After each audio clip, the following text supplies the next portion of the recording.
সহি হাদিসের কথা, আল্লাহর নবী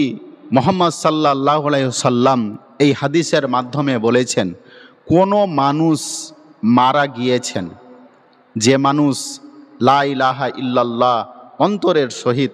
পাঠ করেছেন এবং বিশ্বাস করেছেন, সেই লোকটি যদি মারা যায় এবং তার জানাজায় 40 জন মানুষ উপস্থিত হয়েছে তার জানাজার নামাজে, কিন্তু সেই মৃত ব্যক্তিটি, সেই মানুষটি, সেই মুমিন ব্যক্তিটি যদি কোনো প্রকারের শিরক করে না থাকেন, আল্লাহর সঙ্গে কাউকে শরিক যদি না করে থাকেন, তাহলে আল্লাহর নবী সহিহ হাদিসের মাধ্যমে বলে গিয়েছেন, কিয়ামতের দিন সেই মৃত ব্যক্তির ব্যাপারে যা কিছু আল্লাহর কাছে নালিশ করা হবে, আল্লাহ রব্বুল আলামিন সেই মৃত ব্যক্তির কথা মেনে নেবেন। যে কোনো প্রকারের অভিযোগ করা হবে আল্লাহর কাছে সেই মৃত ব্যক্তির ব্যাপারে,